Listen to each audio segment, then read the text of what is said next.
Magandang umaga mga mamshis, mga beshies, mga ladies in red at matanda at saka bata. Dito naman tayo sa divination talk natin at excuse me. Ito po ay continuation natin sa celebration ni Mary Magdalene noong July 22. Yung audience po pala natin is mga mamshi, beshi, ladies in red at matanda at saka bata, mga handsome, tall and dark na guys yan, kasama na yung mga maiitim at mga LGBTQA. Kayo po yung audience natin.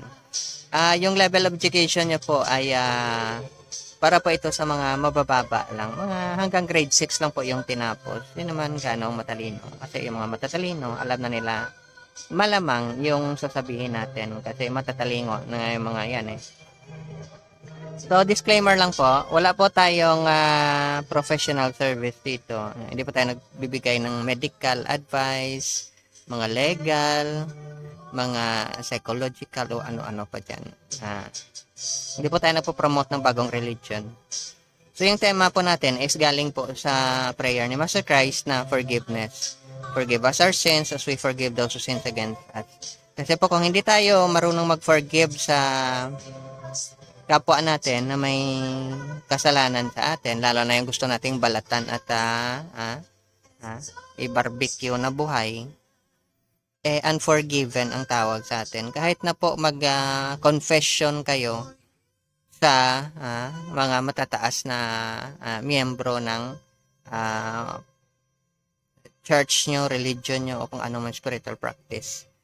Yung tao lang po na yung taong nagkasala lang po ay kailangan nyong i-forgive para ma-forgive kayo. Kasi unforgiven kayo. Hindi po kayo pwedeng kung meron ngayong Surat Shabad or Sweet Melody sa puso nyo or Agape Perfect Love, mamamatay po yan. Dahil nga hindi kayo marunong mag-forgive. Pero malamang, yung mga tao naman pong naka-receive talaga ng Agape or Perfect Love, galing sa isang sadhu or katulad ni Master Christ, mga Guru Acharya, mga Mystic Mentor, mga Prophet Messenger, is sila naman po yung mga taong naintindihan talaga nila ibig sabihin ng forgiveness po. Okay. So, yung topic natin ngayon is malamang alam nyo na rin to, is dahil tungkol ito sa parable of the Good Samaritan. Paalala lang po, yung parable po, hindi po ito pangkalahatan. Ang purpose po ng parable, para po ito sa mga taong may agape or perfect love.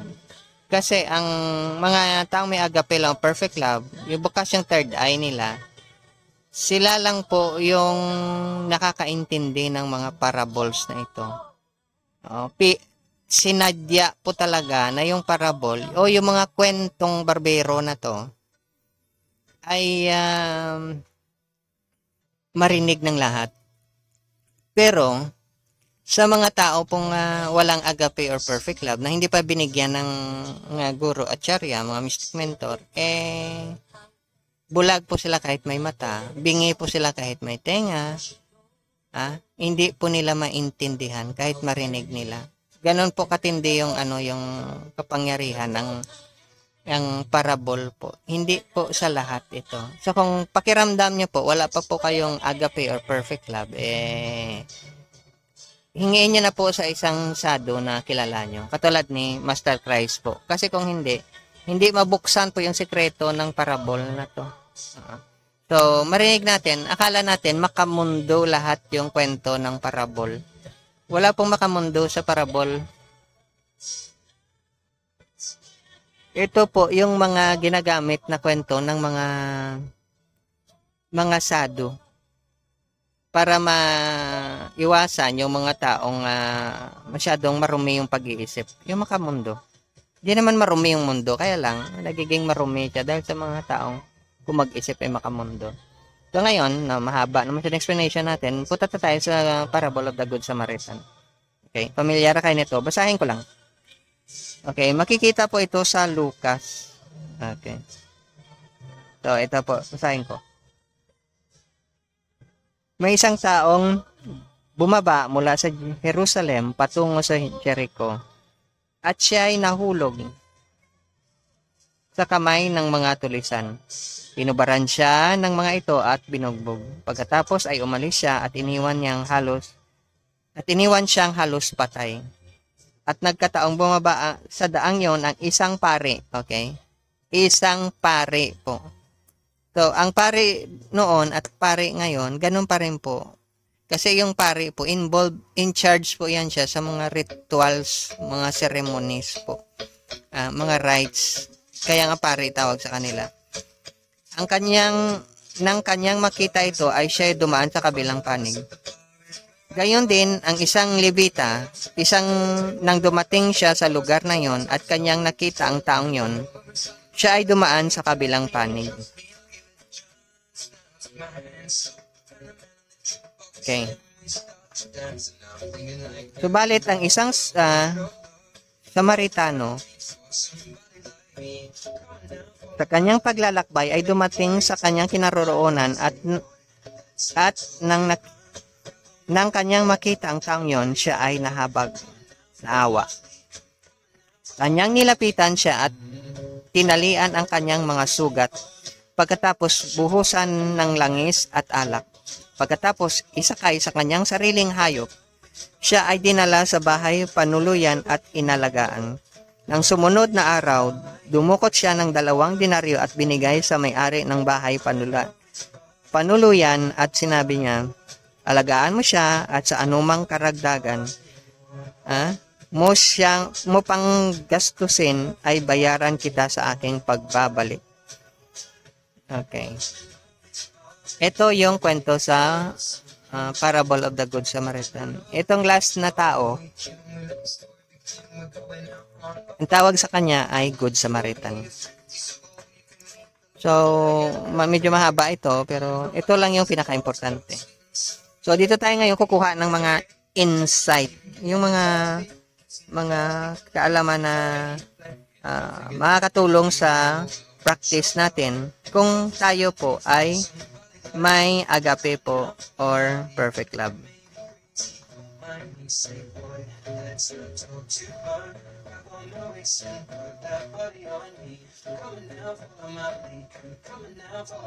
So ngayon, dito na tayo. Sika, sandali. Bigyan muna natin itong mga kaibigan natin. Kasi itong mga ano na to, ayan. May hihingi naman ng pagkain, yung mga butikik. Para hindi magutom. Talagang alam nila pag oras na ng ano, gugutom na sila, ilalapit agad. Okay. So, okay. Dito tayo. Balik tayo. Hindi na nahihiya sa tao eh. Ngayon, dito tayo sa Psalm. Ngayon, ito nakasabi sa Psalms 88. Ay, Psalms, okay. Sabi niya, I'm counted as a lost cause. One more statistic, a hopeless case. Ito yung pakiramdam ng mga tao kung wala po silang agape or perfect love. Pakiramdam po nila is lost cause sila, parang walang silbi. Habang naririnig ko minsan sa iba dyan, parang hindi nila alam kung ano na yung purpose ng buhay nila, bakit pa sila ipinanganak. Alam mo yung gano'n, na parang ando ka na sa victim mentality. So, naramdaman din yan ng nagsalita sa Psalms. So, eto ngayon, yung sinabi sa sa Jeremiah na the days are coming, says the Lord, when I will execute your judgment. Upon her, no god idols, and all over this land, her wounded will grow. So ngayon, darating yung panahon, ito insight ito, sa Jeremiah, na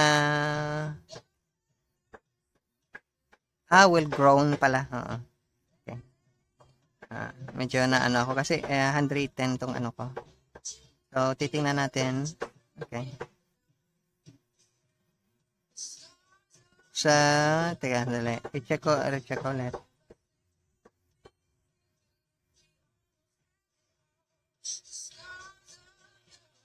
Okay.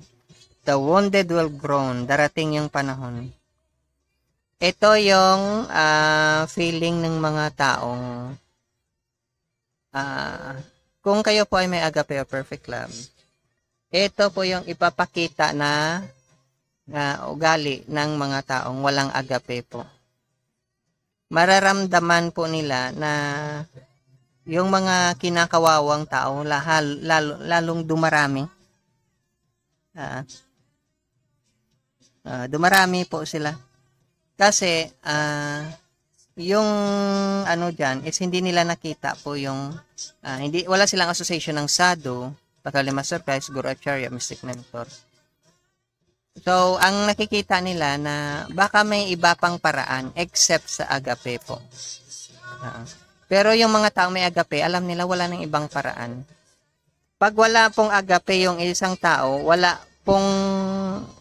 walang value po yung mundo, walang value yung rituals, yung ceremony, kahit pupunta ka ng mga sacred places, mga holy places, mga churches, mga temple, wala pong silbi yan pag wala pong agape or perfect love na binigay ng isang sadhu, katulad ni Master Christ, Guru Acharya, Mystic Mentor, mga prophets ka messenger. Magiging walang silbi yan. Makikita nyo, mag-aaway-awayan sila, hindi sila magkaintindihan dahil lang sa makamundong reason. Sabihin natin na matters of national security. Delikado yung nasyon natin, baka atakihin tayo, girahin tayo. O baka may nangyaring sacrilege dyan, na ginagamit niya sa hindi maganda yung mga religious materials. Wala po. Itong mundo po ito, passing po ito. Ang hindi lang po passing sa mundong ito, hindi lang mawawala is agape or perfect love. Hindi po kailangan ng agape or perfect love yung mga national issues, yung mga religious issues, hindi po niya kailangan yan. Ang agape po, agape lang po yan. Crutches lang po yung iba. Kung attached ka masyado sa crutches mo dahil may pilay ka, at pinalitan ng bagong crutches, wala pong masamang nangyari sa'yo.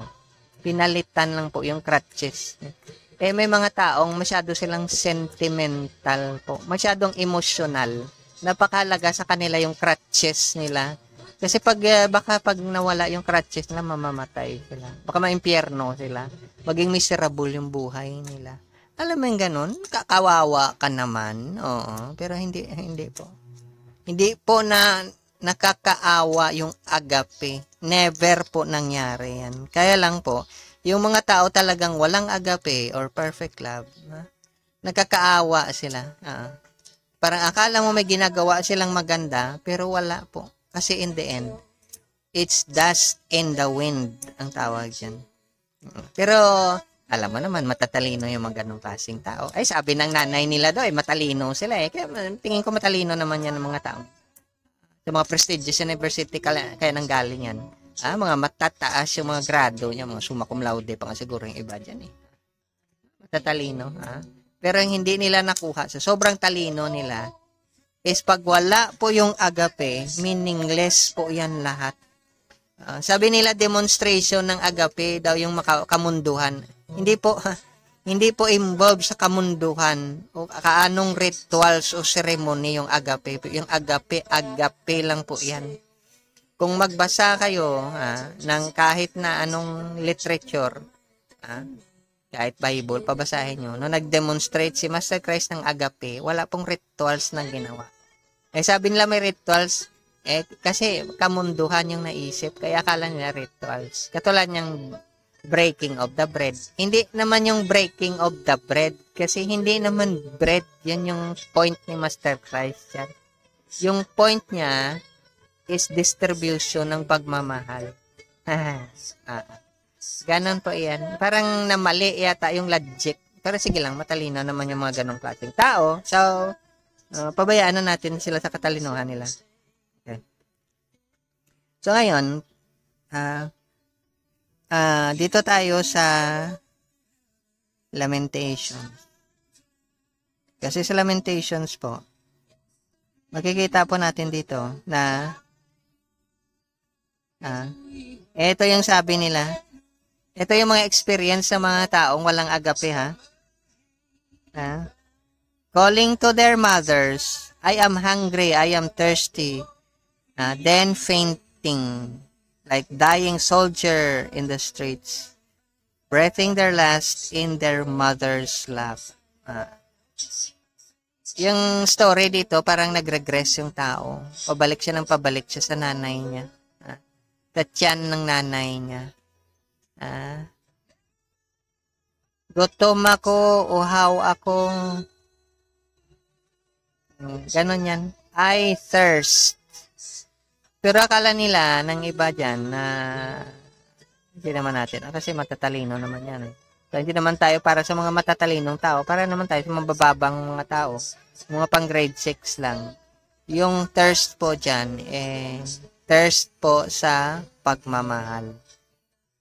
Yan yung mangyari sa mga last days. Kahit na mukhang religious o spiritual yung tao, pag wala po siyang agape, mauuhaw po siya, magugutom po siya. Babalik siya sa bosom ng nanay niya. Teka, ano ba yung significance ito pag tiningnan natin sa field ng psychology? Mag-regress po siya. Babalik siya sa ugali ng mga magulang niya. Kung ano po yung magulang ng isang bata, ganun po yung ugali niya. Ipapakita po. So, sabihin natin na ibang-iba siya. Kasi hindi mo kilala yung magulang niya. Hindi mo kilala yung nanay niya. So, ngayon sabi mo, hindi mabait naman. Oo, mabait kasi hindi mo nasama ng matagal. Ganon yan. Kasi ang mabait lang, good lang sabi ni Master Christ, isa lang po, God, the head lang po yung good. Baka ginawa mo ng Diyos yung nanay mo, Kasi mother yung ginamit na word dito. Pwede ring tatay, nakalimutan yata ng writer na ilagay yung father, mother lang yata yung nakalagay dito. So, ganun po yan, Nanay po, babalik ka, mag-regress ka po. Kung ano yung pag-train sa'yo ng mother mo, babalik ka.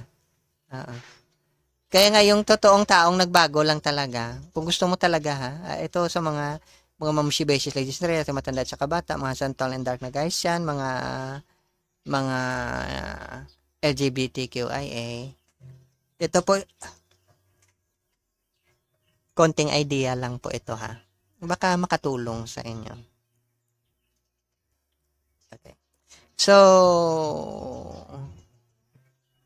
nag-regress yung isang tao.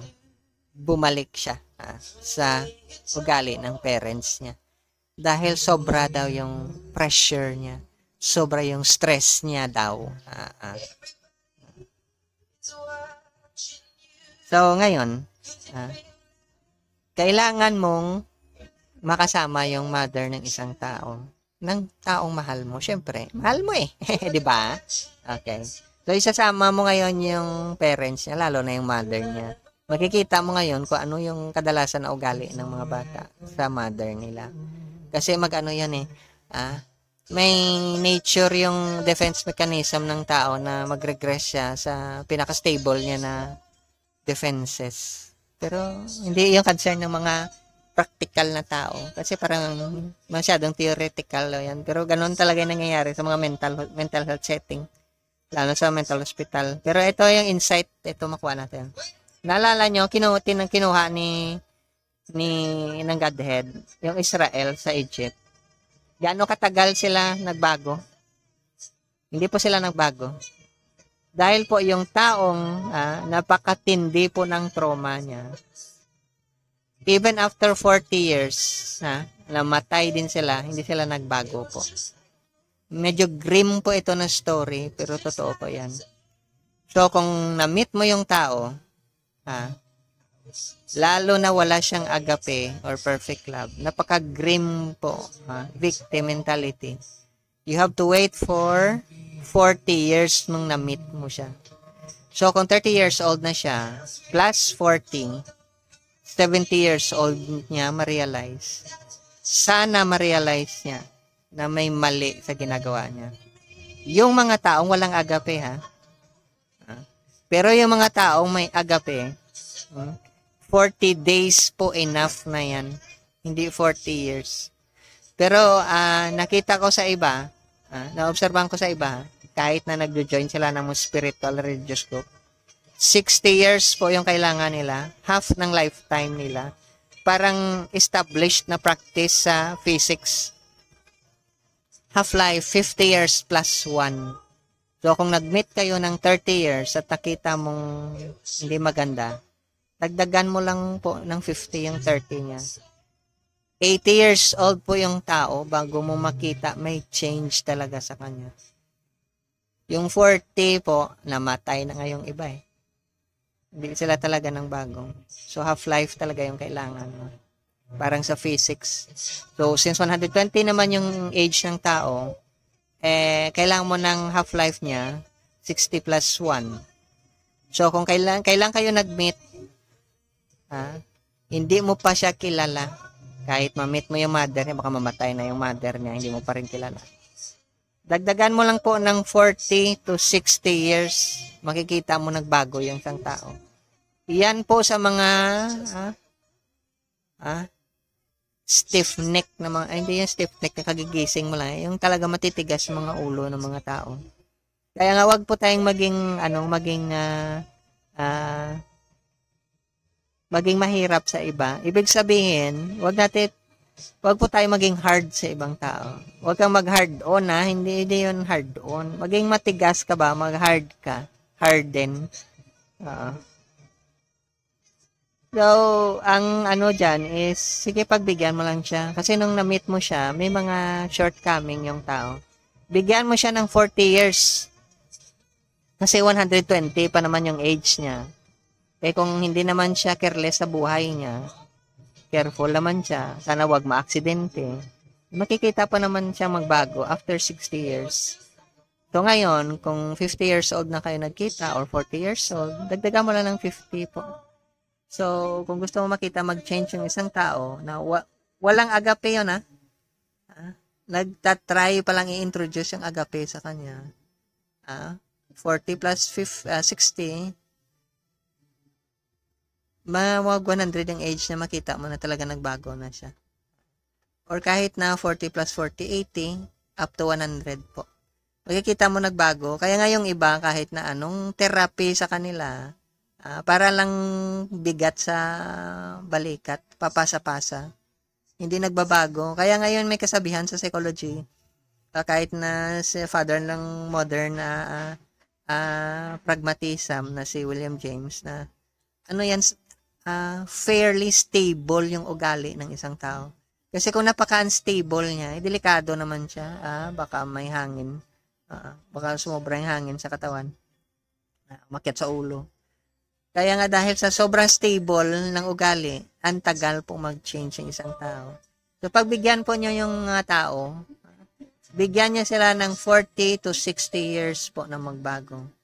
Wala ka pong ibigay na expectation. Kasi babalik din yan sa ugali ng magulang, lalo na ng nanay, na kung sino nag-train sa kanya. Ganon po yan. Kahit na yung mga practitioner nga, yung mga nagpa-practice, ina-admit na nila, hindi po easy yung path. Yung perfect love po hindi madali. Pero kung meron kang association ng sadhu, guru at charya, mga mystic mentor, katulad ni Master Christ, mga prophet messenger, madaling-madali po.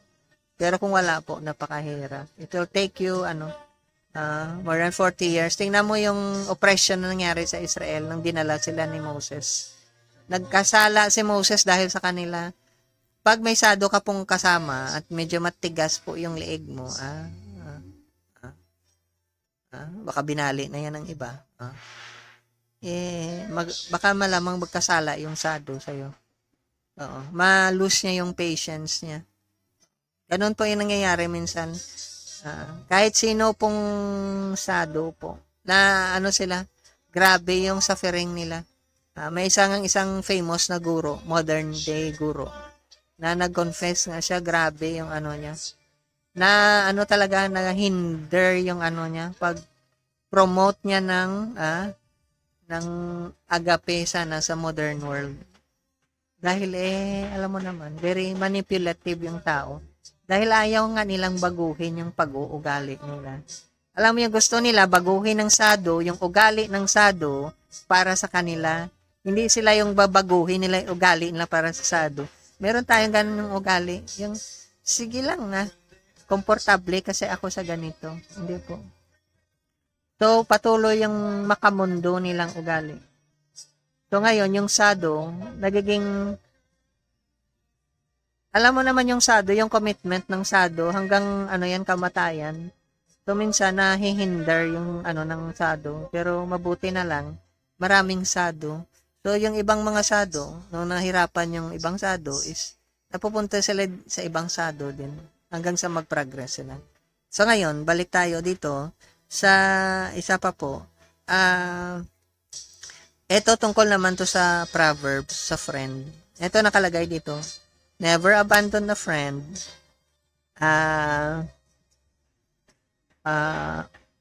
yours or your father's. Huwag niyo pong i-abandon yung friend niyo, o yung friend talaga ng father niyo. Kasi, ask your brother for assistance, better go to a neighbor than to a brother. Kasi, when disaster strikes yan, you would have to ask your brother for assistance, pero malayo po. Minsan may mga kapatid tayo sa dugo, pero napakalayo nila. Minsan mas mabuti pa yung neighbor natin na malapit sa atin kasi sa mga kapatid natin sa malayo. So, kaya nga nakasabi dito, huwag niyang i-abandon yung friend niyo o abandon ang friend ng father niyo. Tanda niya, friend mo at friend ng father mo. Yun lang yung nakasabi dito. Ewan ko, baka racist yung sumulat nito. Proverbs to Si Solomon to Hindi niya sinabi friend of your mother. Yung sabi niya, friend of your father. Oo. So, baka racist. Ewan ko lang. Pero ganon yan. Yung friend mo at saka yung friend lang ng father mo. Wala ka na pong ibang lalapitan. Kasi yung friend dito, hindi po ito ordinary na friend. Ito yung mga taong may agape or perfect love. Pero minsan hindi nakuha ng iba. Akala nila kung sino lang friend. Alam mo yung ngayon na kayo nagkita, tinawag mo ng best friend. Alam yan. Nakarinig ako ng ganyan. Kabago-bago lang nagkita, hindi nga sila kilala, tapos best friend yung tawag niya. Tapos, mamaya-maya, after ilang weeks, hindi niya napinansin yung best friend niya. Alam mo yung mga ganong klaseng, maganda rin yung mga ganon.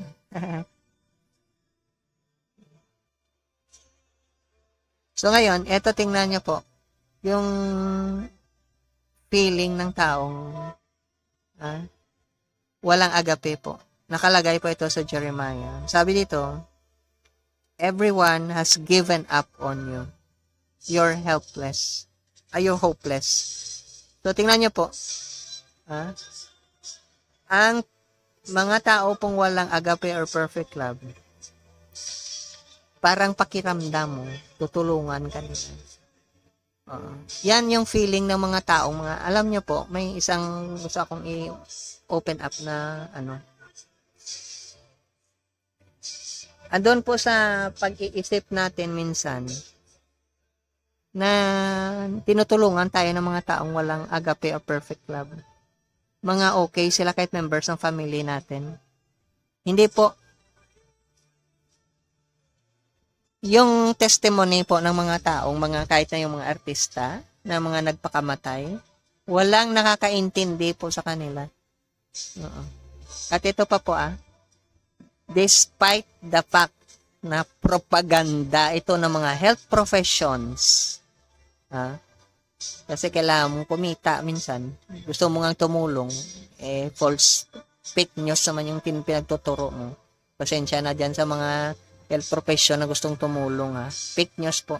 Wala pong study, scientific study na nag-prove na may effective intervention yung suicide po. Wala pa po. Pero po, minsan kasi, pag yung mga sa health profession, nag-market ng nila, pinoprostitute, sabi nila yung service. Naantindi po ng mga ganong klaseng kasi wala pa pong scientific study na nag-prove na may intervention po na effective sa suicide po. Ganun po yan. Ang pwede mo pa lang po na ma-intervene yung mga taong parang nagpa-plan pa lang. Hindi pa sila sure kung mag-suicide. Pero yung mag-suicide, wala po. Wala pa po. Kaya po, taliwas po yan sa minsan naririnig natin sa TV, sa radyo, sa social media. Walang ano ba naman yan? Yung mga taong pinagkatiwalaan mo ng buhay mo napaka-unreliable pala. Pero sige lang po, gano'n naman talaga. Gusto nilang tumulong Pero fake news yung status niyan. Wala pong study. Pero sige lang po, gusto nilang tumulong Alam mo yung gano'n. Yung hopeless na case, gusto mong tulungan. Kasi gusto mong baguhin yung direksyon ng ng principles ng nature. So ngayon, punta tayo sa Acts. Ito yung na-experience ng mga apostles sa ibang tao. The locals showed us extraordinary kindness. They lit a fire and took us all in.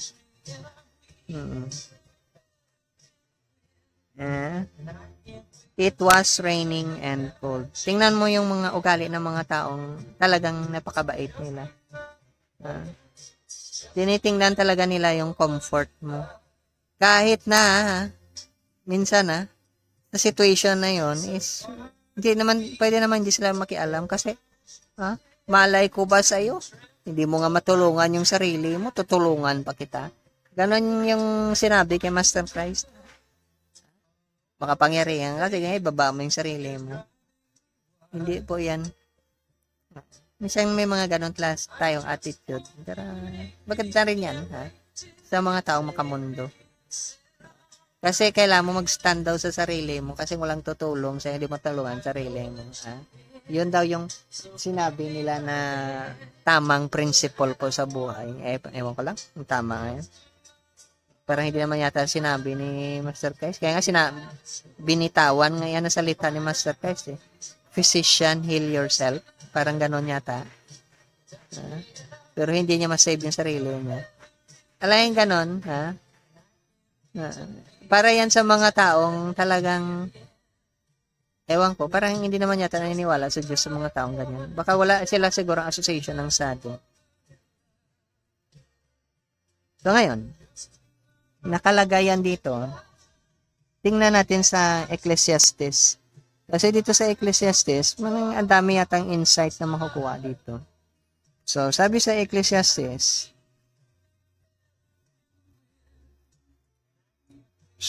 sabi niya, I have one observation. The fastest doesn't always win the race.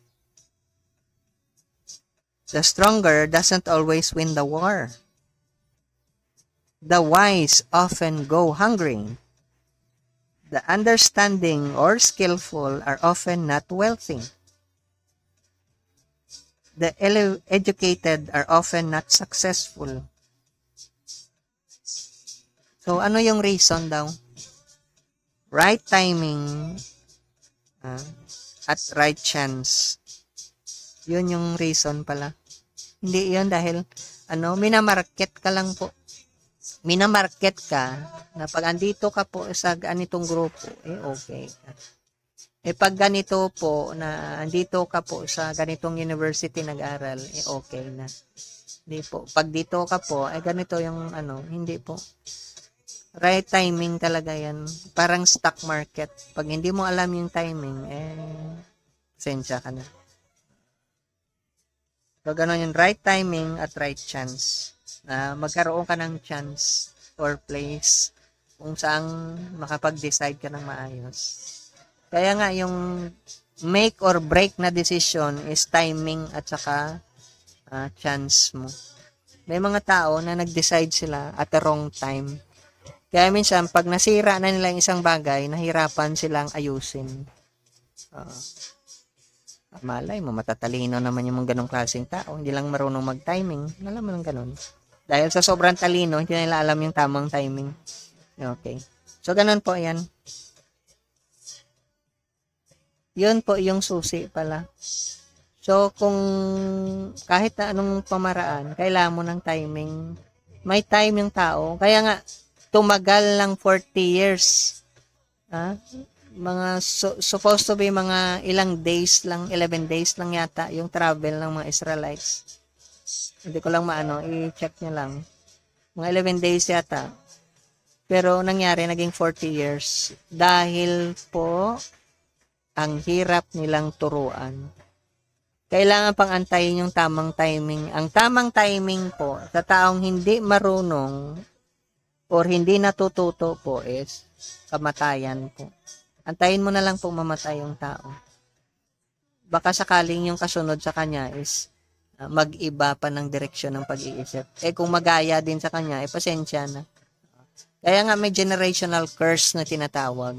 Kasi ang hirap baguhin. Hindi po yan magic spell. Nag-recite ka lang ng magic spell, mawala po. Hindi po yan. Kahit ang story mismo ng Israel po, example po yan. That's a parable story. Na may mga tao talagang napakatigas po nila. It took them 40 years, 40 to 60 years yung mga taong yan para makita nila yung mali nila, para i-admit nila, para i-accept nila, para baguhin. Kaya nga grabe may hard life nga yung mga sado na tinatawag. Kaya hindi po easy yung life ng mga sado. Dahil may mga tao pong attach sila sa rituals and ceremonies ng buhay nila. Ayaw nilang magpa-under po sa sado katulad ni Master Christ. Mas gusto nila po yung ritual, ceremonies at saka mga rites. Alam mo yung mga ganon. Pero sige lang pagbigyan natin mga tao yan. May paglalagyan din yan sila. Kung hindi po sa sementeryo po, baka sa Garden of Eden po yung paglalagyan nila. Paradise po. Lover's Paradise. Dalawa lang po. Kung medyo matigas naman po, okay naman po yung okay naman yung kabaong. Okay naman po yung sementeryo. Medyo matigas din yan Anyway, buto ka naman later on na magiging dust ka rin, hindi mo rin maramdaman yun. So, ganun po yan. So, ngayon, tingnan natin sa kay Jeremiah. The prophets tells lies. Priests take power into their own hands. And my people love it this way. What will you do when end comes? Tingnan natin May naka-point ito, prophets, priests, at saka yung mga people. Yung mga prophets daw, yung nag-predict, hindi yun sa pag-asa. Iba yun. Forecast. Yung mga taong akala mo, guided sila ng Holy Spirit. May sinasabi sila. Pero pawang kasinungalingan yung sinasabi. Kasi sabi na malapit lang katapusan, hanggang ngayon, baka pumunta na mag-transfer na tayo sa ibang planeta, di pa darating yung katapusan. Alam mo yung mga ganong klaseng, sabi nila, mag-pray ka lang, bibigay ni God sa'yo lahat ng wish ng heart mo. Yan daw yung sabi ng mga false prophet. Hindi naman sinabi ni Master Christ yan Yung ibibigay naman sa'yo ni Master Christ, yung Garden of Eden, yung kingdom ni God, yung Goloka, Lover's Paradise, hindi naman yan yung ibibigay sa'yo. Alam mo yun, okay lang naman. Kasi kumikita din yung mga ganyan. Nininegosyo yung paniniwala. So, yung mga priest ngayon, dahil powerful nila, yung mga rituals nila, mga ceremonies, may kapalit na pera yan. Alam mo yung gano'n. Alam niya naman siguro yung crusade siguro. So, hindi na natin uulitin yan kasi tapos na yon. Pero ganun pa rin yung nangyayari. Alam mo yung mas mahalaga yung rituals kaysa tao minsan. Okay. Parang mas mahalaga yung regulations ng Sabat kaysa sa tao. Okay. So ngayon, gustong-gusto ng mga tao yung ganun. Kasi doon sila namulat. So happy sila. Pero pag dumating yung katapusan, alam mo naman, happy din siguro sila. Okay. Eto ngayon, idagdag natin sa Hosea. Listen, priests. Okay. Tingnan natin. Ang sinabi ni Hosea.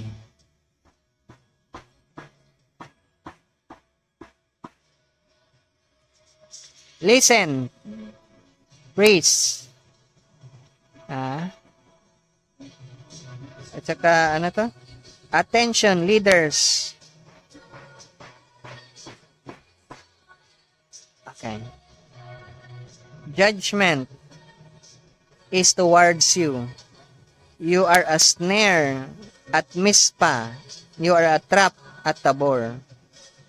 Yan. So kayo, naliligaw yung mga tao sa inyo. Instead na mag-focus sila sa agape, nag-focus sila sa ritual, ceremony, at saka sa mga bato. Okay. Yun, kayo siguro yung mahalaga. Okay.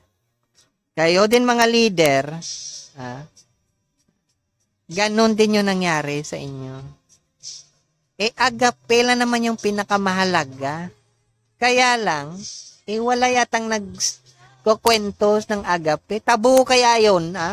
Sira ulo ka ba? Bakit mo pagsasabi yung agape? So, ganon yung mangyayari.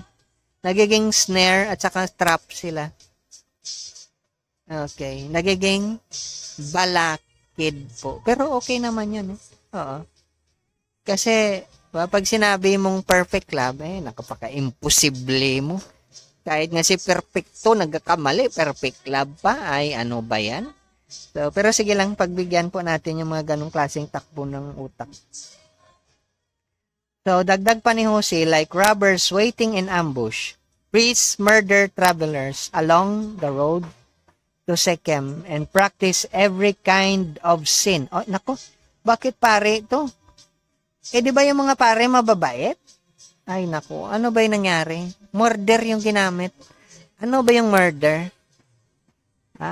Kinuha mo yung buhay. Ano ba yung buhay na kinuha mo? Agape or perfect love? Paano mawala yung buhay? Pag mas mahalaga pa yung mga spiritual practices, na mga rituals at ceremonies, kahit saan ka mang religion or temple or spiritual practice, mas mahalaga pa yung mga external activities kaysa sa agape. Ang agape po, hindi po niya kailangan yung mga crutches na yan. Agape po yan. Kaya nga wala pong mga prayer session sa kingdom ni God. Wala po. Agape lang po lahat yan. Kung titingnan niyo yung story sa Vedas tungkol kay Krishna, wala pong yung time for worship, mga prayers na napakahaba, wala po yan doon, hindi mo yan makikita. Tingnan mo lang po sa story sa Bible, kumakanta lang po sila. Nag-eulogize lang sila. Pinapasaya lang nila. Ano ba yung ano nila? May ano ba? May Ash Wednesday ba sa Kingdom ni God? Parang wala naman yata. Okay. So, ganun po yan. Baka kailangan nyo ng prayer beads, dalhin nyo yun sa Kingdom ni God. Tingnan nyo lang kung meron ganun doon. Baka kayo mag-open baka kayo yung makapromote ng bagong trending doon. Okay. So, ganun po yan.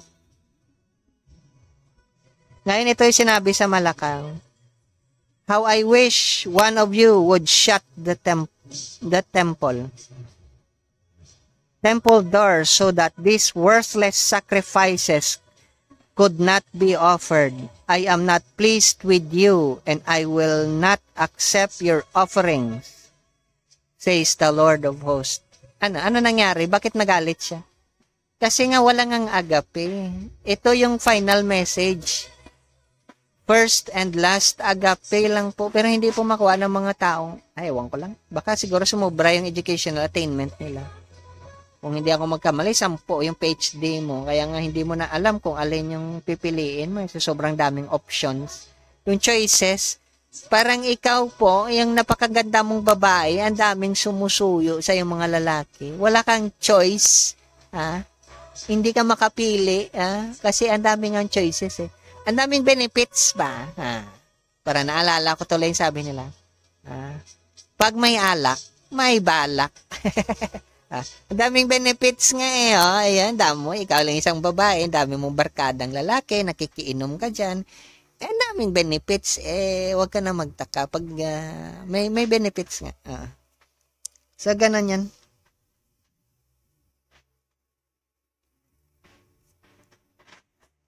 So, ngayon, balik tayo sa job.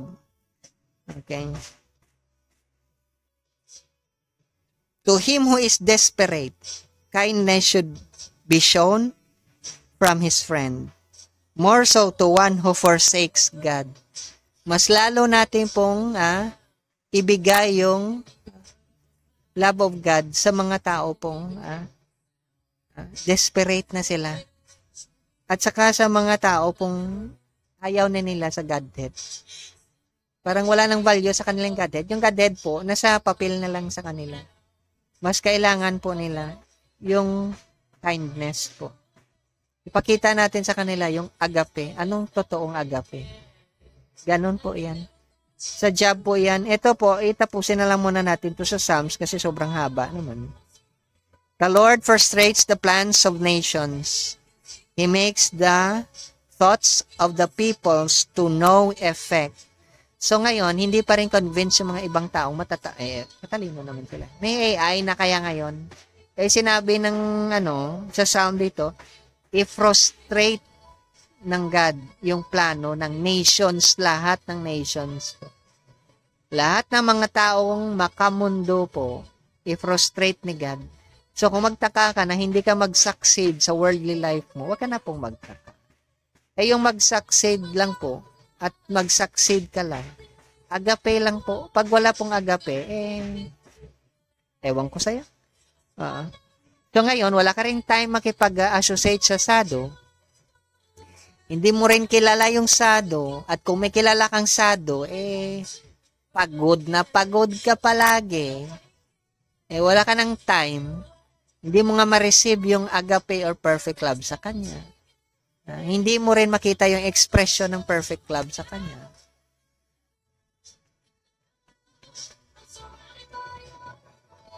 So, sige lang po.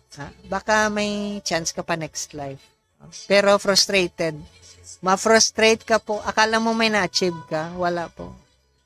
Alam mo yung napaka-wealthy mong tao. Successful ka. Believe na believe yung iba sa'yo. Saludo sa'yo.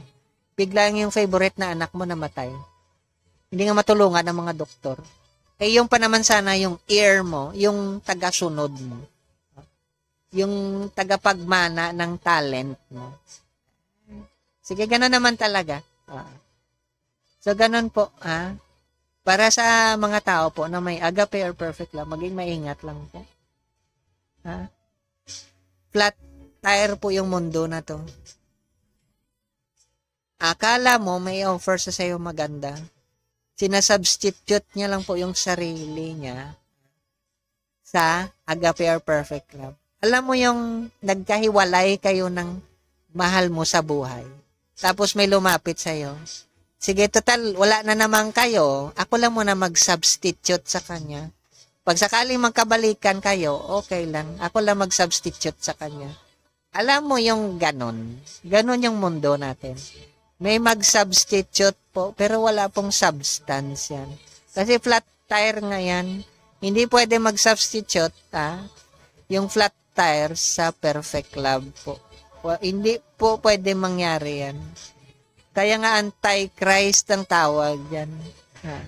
Mukhang si Christ, pero hindi naman. Mukhang sado, pero hindi sado. So, mga mamshi, beshi, ladies na reta, matanda at kabata, mga samtal ng dark na guys yan, na maitim, magagaling mag-dribble at mag-shoot. At sa mga LGBTQIA, salamat po sa time nyo. Sana po may napulot kayo. May exito, pero mahaba actually yung explanation ng parable of the Good Samaritan. So, thank you po sa time nyo. Sa susunod muli. Bye-bye.